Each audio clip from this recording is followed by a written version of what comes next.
KNR channel కి స్వాగతం. Bulletin ముందుగా హెడ్లైన్స్ చూద్దాం. వైఎస్ఆర్సీపీ పార్టీ మహిళా విభాగం రాష్ట్ర అధ్యక్షురాలు and MLC Varudu Kalyani press meet. Shri doctor Bura Narasaiah Goud మాజీ MP press meet.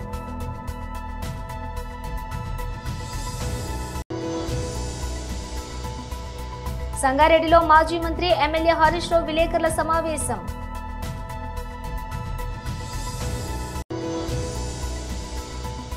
Press and మీడియాను ఉద్దేశించి ఈటెల రాజేందర్, కొండా విశ్వేశ్వర్ రెడ్డి అండ్ రఘునందన్ రావు మాట్లాడారు.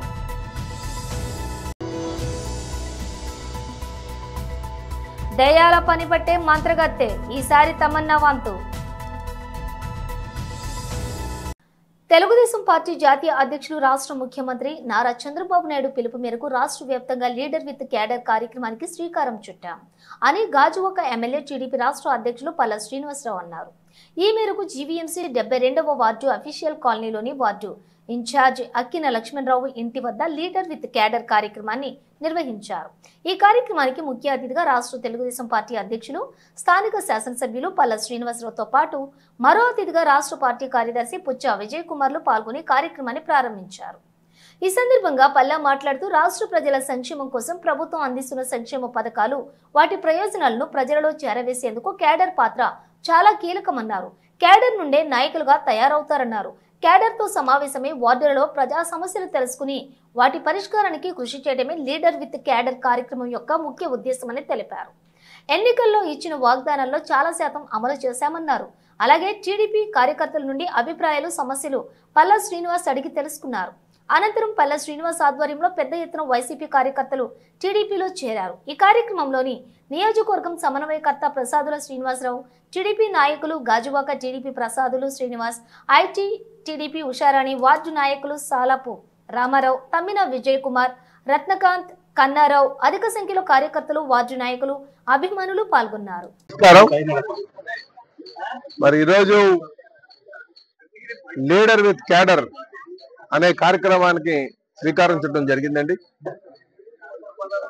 తెలుగుదేశం పార్టీ కూటమి ప్రభుత్వం అధికారంకి వచ్చి సుమారు 10 నెలలు కావస్తుంది. ఈ 10 నెలల్లో అనేక అభివృద్ధి కార్యక్రమం చేసుకోవడం జరిగింది. అయితే ఈ అభివృద్ధి ఫలాలన్నీ కూడా ప్రజలకు చేరవేయడంలో కానీ, వాళ్ళకు తెలియజేయడంలో కానీ క్యాడర్ యొక్క పాత్ర చాలా కీలకంగా ఉంటుంది.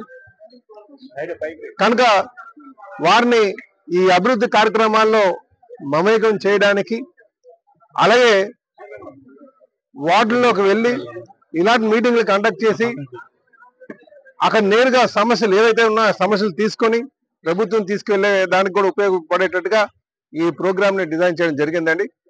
ఇది రాష్ట్ర వ్యాప్తంగా కూడా జరుగుతున్నటువంటి కార్యక్రమం. దీని యొక్క ముఖ్య ఉద్దేశం లీడర్షిప్ కి, క్యాడర్ కి ఎక్కడ ఆ గ్యాప్ పెరగకుండా ఉండడం కోసం జాతీయ అధ్యక్షులు వారు ఇది తెలియజేశారు. కనుక ఈ రాష్ట్రంలో ఇది ఇంప్లిమెంట్ అయ్యేటట్టుగా మేము ముందుకు వెళ్తున్నాం అని చెప్పేసి కూడా ఈ సందర్భంగా తెలియజేస్తున్నాం. అందుకే ఇక్కడ నాయకుల మీద ఒకమారు నాయకులు కానీ వచ్చి వార్డులో కూర్చోగాని లేదా పంచాయతీల్లో కానీ కూర్చున్న తర్వాత ఏ సమస్యలు ఉన్నా సరే నాయకుడికి నేరుగా తీసుకెళ్ళడం, లేకపోతే ఆ డిఫరెన్స్ ముఖ్యంగా ఉండగంట చేయడానికి ఈ కార్యక్రమం పెట్టామని చెప్పి తెలియజేస్తున్నాం. ఎందుకంటే పార్టీ ముందుకు వెళ్ళాలంటే క్యాడర్ యొక్క పాత్ర చాలా కీలకం. అందుకనే ఇదే పందాన్ని ఏ విధంగా అయితే 2024లో లీడర్షిప్ క్యాడర్ కలిసి వెళ్ళిందో ఇదే పందాన్ని 2029 వరకు కూడా కంటిన్యూ చేయడానికి కోసమే ఈ ప్రయత్నాన్ని తెలియజేస్తున్నాం. కనుక దీంట్లో ఇటు క్యాడర్ కావచ్చు, నాయకులు కావచ్చు, మిడిల్ లెవెల్, టాప్ లెవెల్ అందరూ కూడా ఈ కార్యక్రమాల్లో పాల్గొని దిగ్విజయంగా చేయాలని చెప్పేసి ప్రతి ఒక్కరు కోరుతున్నాం. జాతీయ అధ్యక్షులు, ఆంధ్రప్రదేశ్ రాష్ట్ర ముఖ్యమంత్రి నారా చంద్రబాబు నాయుడు గారి ఆదేశాల మేరకు లీడర్ విత్ క్యాడర్ అనేటువంటి కార్యక్రమాన్ని గాజువాక నియోజకవర్గ 72వ వార్డులో మరి ఏర్పాటు చేయడం జరిగింది. అందులో భాగంగా ముఖ్య అతిథులుగా గాజువాక శాసనసభ్యులు అన్న రాష్ట్ర అధ్యక్షులు పల్లా శ్రీనివాసరావు గారు మరి ముఖ్య అతిథిగా హాజరవడం జరిగింది. మరి తెలుగుదేశం పార్టీ అధికారంలోకి వచ్చిన దగ్గర నుంచి కూడా ఈ 10 నెలలు కూడా సుమారు మరి ఎవరైతే లీడర్ విత్ క్యాడర్ అనేటువంటి వ్యక్తులతో ఇంటరాక్ట్ అవ్వాలి. ఎందుకంటే క్యాడర్ అనేది ఉంటేనే నాయకులు అన్నటువంటి వాళ్ళు, పార్టీలు అన్నటువంటి వాళ్ళు ఉంటాయి. కాబట్టి చంద్రబాబు నాయుడు గారు ఎవరైతే ఉన్నటువంటి క్యాడర్ ని కూడా మమేకం చేసి వార్డుల వైజ్ గా వాళ్ళు ఉన్నటువంటి ఏరియాలు ఆ డివిజన్ వైజ్ గా ప్రజలకు అందుబాటులో ఉండాలి. మనం చేస్తున్నటువంటి సంక్షేమాన్ని ప్రజలకు అందుతున్నాయా లేవా, వాళ్ళకి చేరవేసే విధంలో ప్రధాన పాత్ర పోషించాలన్నటువంటి ఒక ఆలోచనతో ఈ రోజు క్యాడర్ తాలూకా ఈ మీటింగ్ పెట్టడం జరిగింది. ఇప్పుడు ఈ రోజు ఇప్పుడే అన్న చెప్పారు, పల్లా శ్రీనివాసరావు అన్న, మరి క్యాడర్ ని కాపాడుకోవాల్సినటువంటి బాధ్యత లీడర్ మీద ఉంటది. ప్రత్యేకంగా వాళ్ళని కూడా ప్రోత్సహించే విధంగా పార్టీ ముందుకు నడుస్తుంది. వాళ్ళకి ఏ విధంగా పార్టీ సమన్వయం చేయాలో, వాళ్ళకి ఇవ్వాల్సినటువంటి మరి ఏదైతే గౌరవం ఇవ్వాలనేది ఖచ్చితంగా పార్టీ తీసుకుంటది. కాబట్టి ఈ రోజు ఈ కార్యక్రమాన్ని రూపొందించడం జరిగింది. Thank you. పోలీసులను బట్టలు ఊడదీసి కొడతారని మాజీ ముఖ్యమంత్రి వైఎస్ జగన్మోహన్ రెడ్డి వ్యాఖ్యానించడం శోచనీయమని తెలుగు శక్తి అధ్యక్షులు బివి రామ్ అన్నారు. వైఎస్ జగన్ తక్షణమే అరెస్ట్ చేసి చట్ట ప్రకారం శిక్షించాలని డిమాండ్ చేశారు. ఈ మేరకు ఆయన గాజువాక పోలీస్ స్టేషన్ సీఏ పార్థసారథికి వినతి పత్రం అందజేశారు. ఈ సందర్భంగా బివి రామ్ మాట్లాడుతూ నిరంతరం చట్టాన్ని పరిరక్షించే పోలీసుల స్థాయిని తగ్గించేలా ప్రజలలో చులకనగా భావం కలిగించే విధంగా వ్యాఖ్యలు చేయటం ఎంత మాత్రం క్షమించే విషయం కాదన్నారు. సత్యసాయి జిల్లా రాపర్తిలోని వైఎస్ జగన్ పర్యటించిన నేపథ్యంలో పోలీసులను బట్టెలు తీసుకొడతారంటూ ఈ వ్యాఖ్యలు చేశారన్నారు. గతంలో ముఖ్యమంత్రిగా వైఎస్ జగన్ పనిచేసినప్పుడు ఒకవైపు అరాచక పాలన కొనసాగిస్తూనే పోలీసులపై విపరీతమైన ఒత్తిడి తీసుకువచ్చేవారన్నారు. ఇప్పుడు కూటమి ప్రభుత్వ పాలనలో పోలీసులు చట్ట ప్రకారం విధులను నిర్వహిస్తూ ఉంటే వైఎస్ జగన్ తట్టుకోలేకపోతున్నారన్నారు. పోలీసులకు కూడా మనోభావాలు ఉంటాయని, కుటుంబాలు ఉంటాయనే విషయాన్ని వైఎస్ జగన్ మరిచిపోయి ఇష్టానుసారంగా మాట్లాడడం ఎంత మాత్రం తగదన్నారు. ఒకవేళ పోలీసులు తమ విధులను బహిష్కరిస్తే శాంతి భద్రతల పరిస్థితి ఎలా ఉంటుందో వైఎస్ జగన్ సమాధానం చెప్పాలన్నారు. కార్యక్రమంలో వడ్లమూడి పూర్ణచంద్రరావు, బొలినేని వెంకటేశ్వరరావు, ఈ సత్యబాబు తదితరులు పాల్గొన్నారు. ఎందుకంటే పోలీసులు 24 గంటలు ప్రజల కోసం పనిచేస్తారు. వాళ్ళకి పండుగలు లేవు, ఏమీ లేవు. ఇవాళ అలాంటి వ్యక్తులపైన జగన్మోహన్ రెడ్డి మాటలు మాట్లాడటం సత్యసాయి జిల్లా రాప్తార్లో చాలా శోచనీయం. దీనిపైన మేము గాజువాక పోలీస్ స్టేషన్ సిఐ గారిని పాస్ కలవడం జరిగింది. కంప్లైంట్ ఇచ్చాం, ఎఫ్ఐఆర్ నమోదు చేయమని.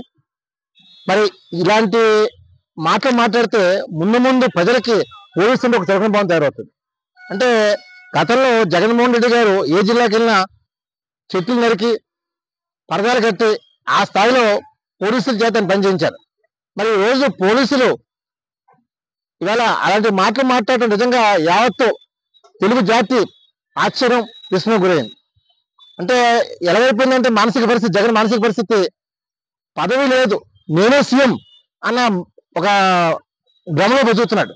మరి ఇలాంటి వ్యక్తిని తక్షణం ఈ ప్రభుత్వం అరెస్ట్ చేయని డిమాండ్ చేస్తున్నాం. అతని మానసిక పరిస్థితి కూడా బాగోలేదు, మెంటల్ హాస్పిటల్ పెట్టాలని కోరుతున్నాం. మరి ఇలా ముందు మాట్లాడితే రేపు ప్రజలు కూడా కొట్టిన ఆశ్చర్యపోకలే రాకపోతే.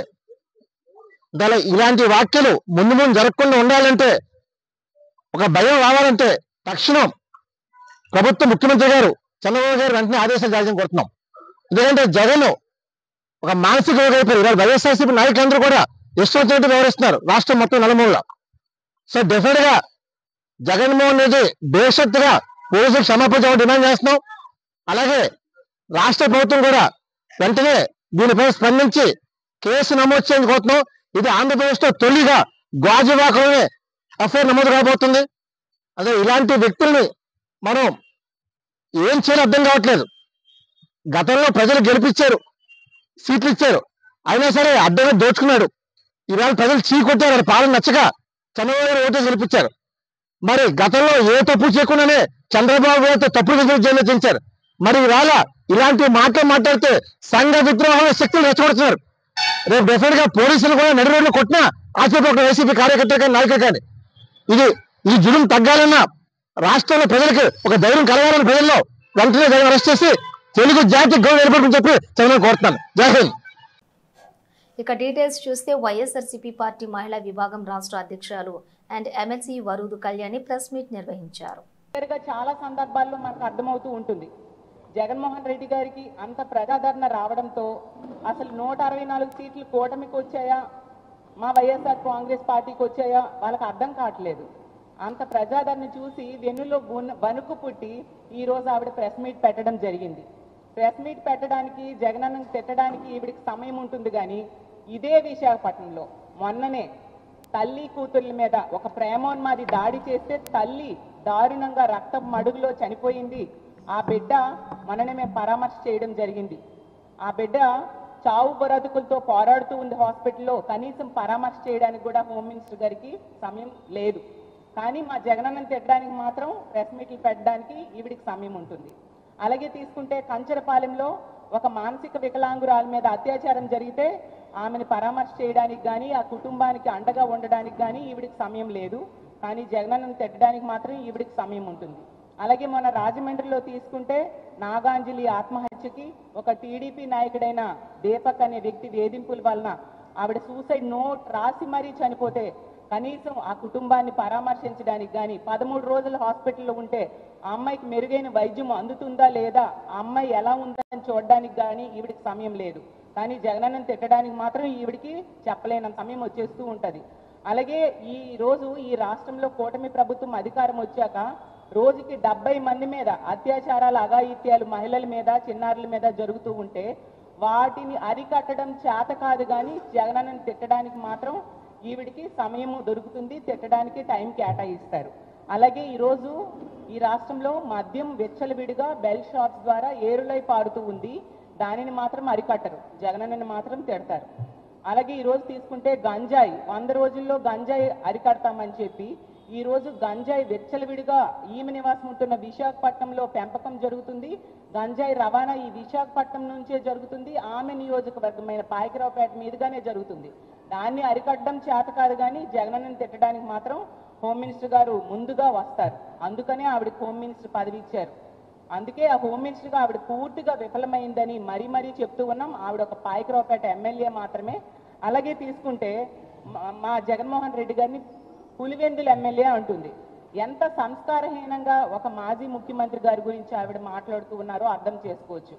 జగనన్నకు వస్తున్న ప్రజాదరణ చూసి వారవలేక ఇలాంటి మాటలు ఎన్ని మాట్లాడినా ప్రజలు హర్షించరు హోమ్ మినిస్టర్ గారు అనే విషయం మీరు తెలుసుకోండి అని తెలియజేస్తూ ఉన్నాను. అలాగే జగనన్న అంట క్రిమినల్లా మాట్లాడుతున్నారంట. అసలు మీరు ఏం మాట్లాడుతున్నారు? అసలు పోలీసుల విషయంలో తీసుకుంటే శ్రీ డాక్టర్ బూరా నర్సయ్య గౌడ్ మాజీ ఎంపీ ప్రెస్ మీట్ నిర్వహించారు. ఈరోజు మీడియా సమావేశానికి వచ్చేసిన మీడియా మిత్రులందరికీ ధన్యవాదాలు. ప్రత్యేకంగా తెలంగాణ రాష్ట్రంలో ఒక ఐకాన్, తెలంగాణ టైగర్గా పిలువబడే ఆల నరేందర్ గారి యొక్క వర్ధంతి సందర్భంగా బీజేపీ యావత్ కార్యకర్తలు నాయకుల తరఫున వారికి మనస్ఫూర్తిగా నివాళులు అర్పిస్తున్నాం. అదేవిధంగా ముఖ్యంగా ఈరోజు మీడియా సమావేశం 3 అంశాల మీద మాట్లాడుతున్నాను. ఒకటి ముద్రా లోన్స్, అన్ని పాజిటివ్, నెగిటివ్ ఏం లేదు. 2 విశ్వకర్మ లోన్స్, 3 వక్ఫ్ బోర్డ్ బిల్లు, దానివల్ల ముస్లిం సమాజానికి జరగబోయే లాభాల గురించి మాట్లాడతారు. మీ అందరికీ తెలుసు మోడీ గారు దేశం, ధర్మం, డెవలప్మెంట్ ఈ 3 అందరికీ తెలుసు. తన మొత్తం రాజకీయ జీవితాన్ని, పరిపాలన దక్షతను అమలు చేస్తున్నారు. ఈరోజు అత్యధిక మంది ప్రజలు, కుటుంబాలు బతికేది స్మాల్ అండ్ మైక్రో ఇండస్ట్రీస్ మీద. వ్యవసాయం తర్వాత అత్యధిక మందికి ఉపాధి కల్పించేది ఎంఎస్ఎంఈ సెక్టర్. మన జీడిపిలో ప్రధాన పాత్ర పోషించేది ఎంఎస్ఎంఈ సెక్టర్. మన ఆర్థిక వ్యవస్థకు వెన్నుముక్క లాంటిది ఎంఎస్ఎంఈ సెక్టర్. 75 సంవత్సరాలు ఈ యొక్క సెక్టర్ని మన స్వాతంత్రం వచ్చిన తర్వాత చాలా వరకు మర్చిపోయారు.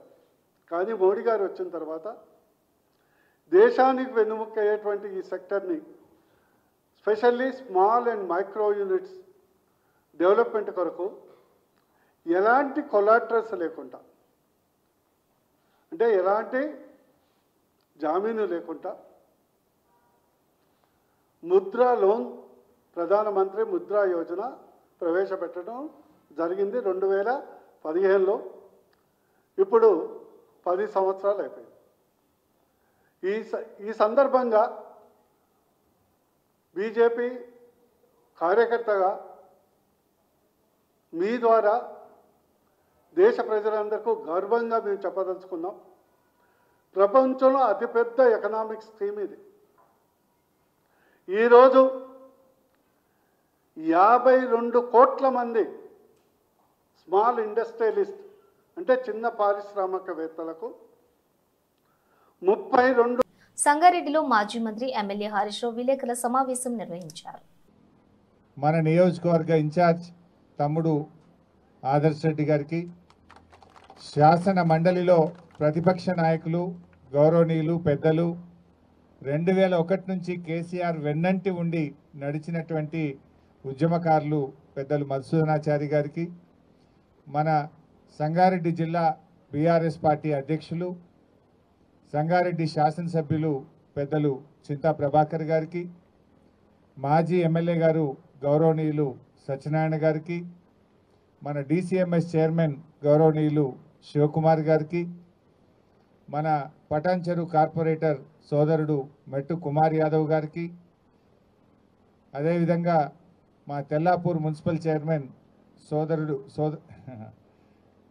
లలితా సోమరెడ్డి గారికి, అదేవిధంగా మా బొల్లారం మున్సిపల్ చైర్మన్ రోజా బాలరెడ్డి గారికి, మా సీనియర్ నాయకులు గోవర్ధన్ రెడ్డి గారికి, ఇంకా ఈ కార్యక్రమంలో పాల్గొంటున్నటువంటి ఆత్మ కమిటీ చైర్మన్ కుమార్ గారు, సీనియర్ నాయకులు వెంకటేష్ గౌడ్ గారు, తొంటంజన్న గారు, రాజేష్ గారు, ప్రభాకర్ రెడ్డి గారు, దేవన్న గారు, పరమేశ్వర్ గారు, అదేవిధంగా శ్రీధర్ చారి గారు, పృథ్వీ గారు, మరి మాజీ ఎంపీపీ సంజీవ్ రెడ్డి సాబ్, చంద్రశేఖర్ గారు, మా సీనియర్ నాయకులు పెద్దలు రాజేశ్వర్ రెడ్డి గారికి, కుమార్ గౌడ్ గారికి, గోవింద్ గారికి, బూన్ గారికి, అమీన్పూర్, తెల్లాపూర్, బొల్లారం మా మున్సిపల్ కౌన్సిలర్లకు, పార్టీ సీనియర్ నాయకులకు, మాజీ సర్పంచ్లకు, మాజీ ఎంపీటీసీలకు, వేదిక మీద ఉన్న పెద్దలకు, ఉద్యమకారులకు, బీఆర్ఎస్ పార్టీ కార్యకర్తలకు, ఇంకెవరన్నా పేరు మర్చిపోతే అన్యదా భావించద్దు. ప్రతి ఒక్కరికి, మా సంగారెడ్డి పటాన్చెరు పత్రికా విలేకరులకు, మా పెద్దలు సీనియర్ నాయకులు జైపాల్ రెడ్డి గారు దూరం కూర్చుని నిలబడ్డాడు, బుచ్చిరెడ్డి అన్న, జైపాల్ రెడ్డి గారు, మా TNGO మాజీ రాజన్న, అందరికీ వేదిక మీద ఉన్న పెద్దలకు పేరు పేరున నమస్కారం. మా రుద్రారం స్థానిక సర్పంచ్ సుధీర్ గారు మంచి స్వాగతం చెప్పిండు. సుధీర్ గారికి ఈరోజు రాష్ట్రం అంతా కూడా కేసీఆర్ వైపు చూస్తూ ఉంది. ఏడాది అర్థంలో కుల్లం కుల్లా అయిపోయింది. పాలేందో నీళ్ళేందో తేలిపోయినాయి. 10 ఏళ్ల కేసీఆర్ పాలన ఎట్లుంది, ఏడాది అర్థం రేవంత్ రెడ్డి పాలన ఎట్లా ఉందో ప్రజలకు కుల్లం కుల్లా అర్థమైపోయింది. రేవంత్ రెడ్డి అన్ని మాటలే తప్ప చేతలు లేవు అని ఇలా కుల్లా అర్థమైపోయింది. ఏం చెప్పిండు ఆ రోజు? చెప్పింది ఒక్కటన్నా అమలవుతుందా? మేము రాగానే LRS ఫ్రీగా చేస్తాము, కేసీఆర్ గారు డబ్బులు లాగుతుండు అన్నాడు. ఇప్పుడు ఏం చేస్తుండు? LRS ముక్కు విండి ఇలా పేద ప్రజల దగ్గర LRS డబ్బులు వసూలు చేస్తుండు. ఆ రోజు ఏమన్నాడు? మేము వస్తే ఫార్మాసిటీ భూములన్నీ రైతులకు వాపసిస్తా అన్నాడు. ఇవాళ ఏమంటుండు? లేలే కేసీఆర్ 14,000 తీసుకున్నాడు. ప్రెసిడెంట్ మీడియాను ఉద్దేశించి ఇటెల రాజేందర్, కొండ విశ్వేశ్వరరెడ్డి అండ్ రఘునందన్ రావు మాట్లాడారు.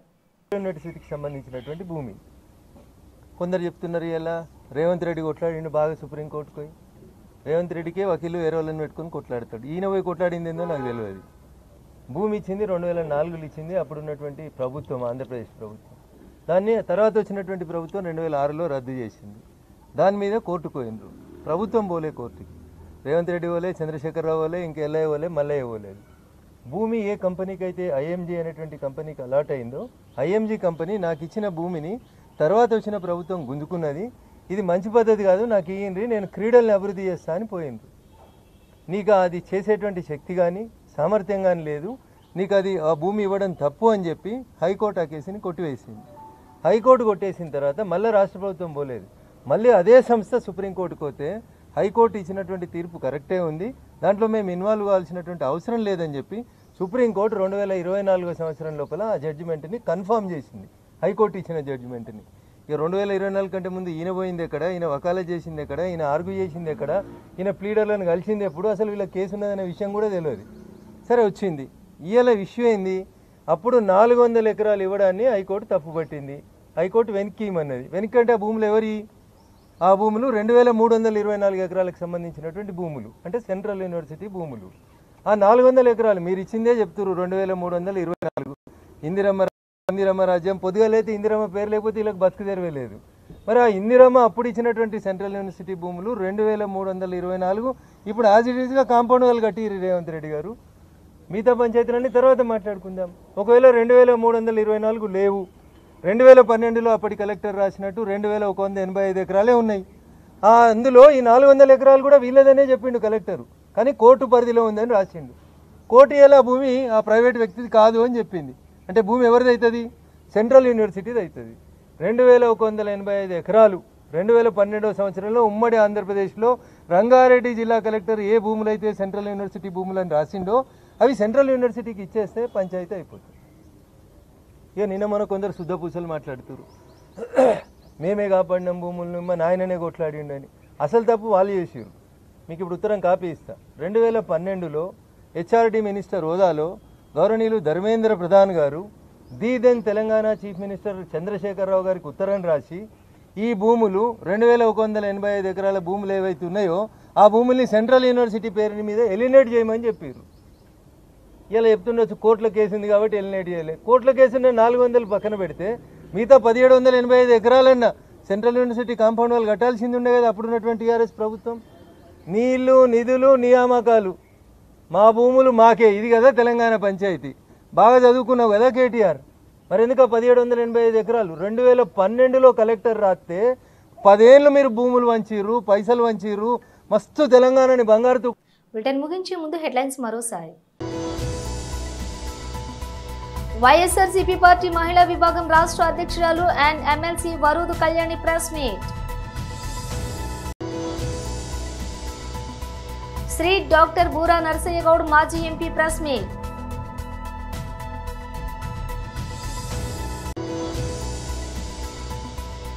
సంగారెడ్డిలో మాజీ మంత్రి ఎమ్మెల్యే హరీష్ రావు విలేకరుల సమావేశం.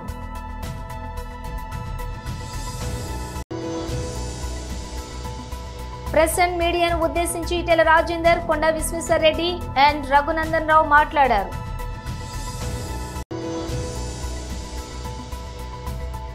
దయాల పని పట్టే మంత్రగత్తె, ఈసారి తమన్నా వంతు. ఇవి బులెటిన్ విశేషాలు. మరో బులెటిన్తో మళ్ళీ కలుద్దాం.